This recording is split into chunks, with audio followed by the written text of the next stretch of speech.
EARTHSHIPs. Yeah. Tell, please. I recommend everyone just doing a quick Google on earthships.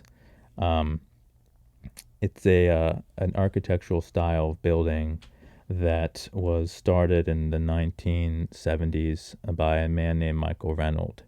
And he saw that there was a bunch of, they used to sell beer in steel cans on aluminum. And he saw that there was a bunch of steel beer cans around on the floors and throughout the streets in New Mexico. And he's like, maybe I can build something with this because it's steel. So he like fabricated a brick out of it and then built a first house with it, and like a hut.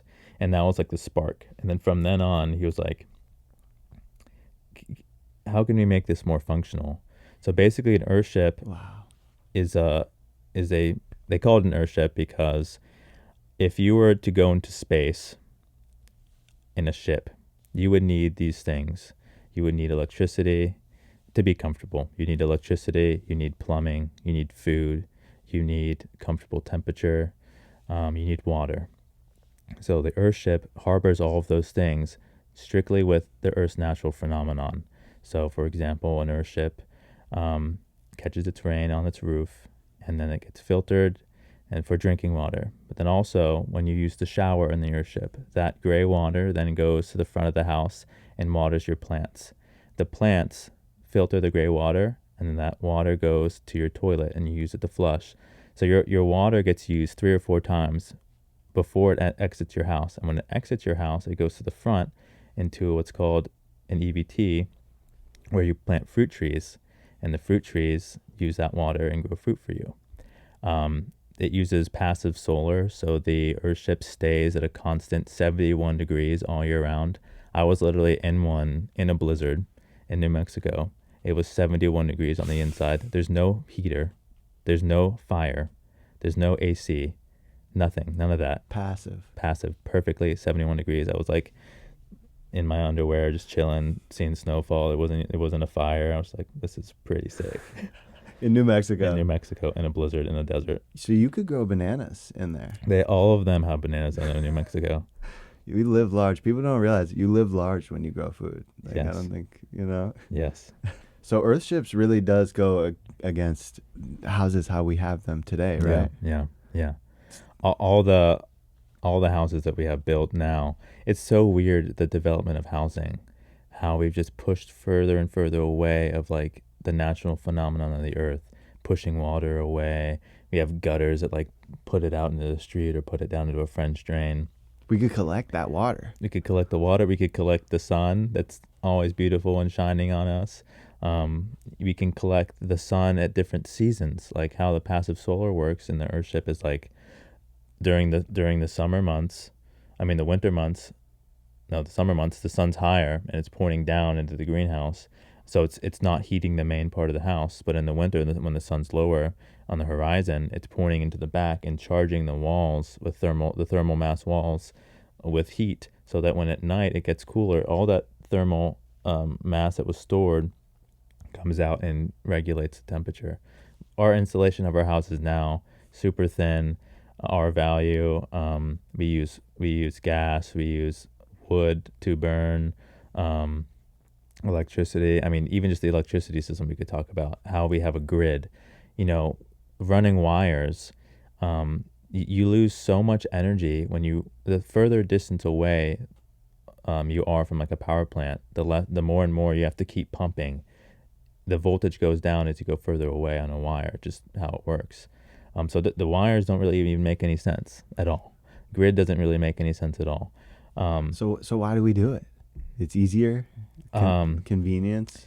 There's a lot of speculation on like the development of electricity, and like you can go back to like theories of like Tesla and Edison and like things like that, and talk of theories about like, oh, it was all for money and capital gain and control, blah blah blah.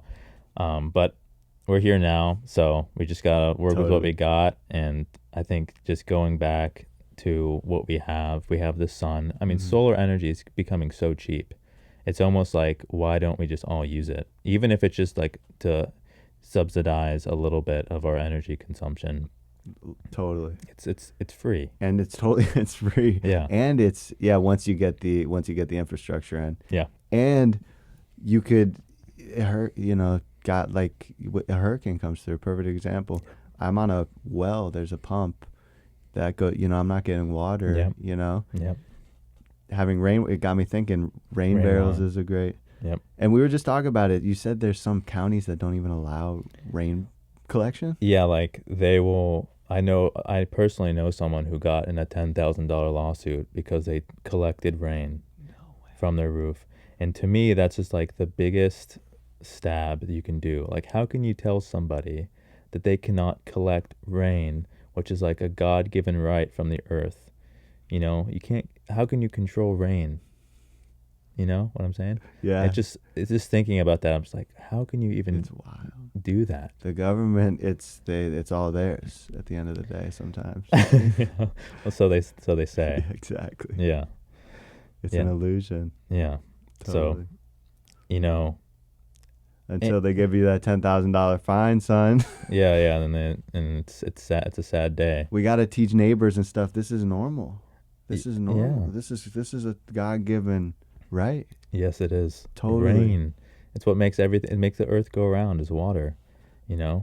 How man. can you restrict someone from harvesting their own water from the sky? Wow. So like they say like they don't want you off the grid because you're paying for the grid. They don't want you to collect your own water because you're paying for water. So at the end of the day, a lot of these structures are based around money. But to get away from money, I think is one of the biggest goals. We used to not have money. We used to live without money.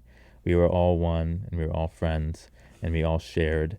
And we use money to pay for anything, but we don't have to do that. Nature provides us with literally everything that we could ever need in our lives. Literally everything we could ever need.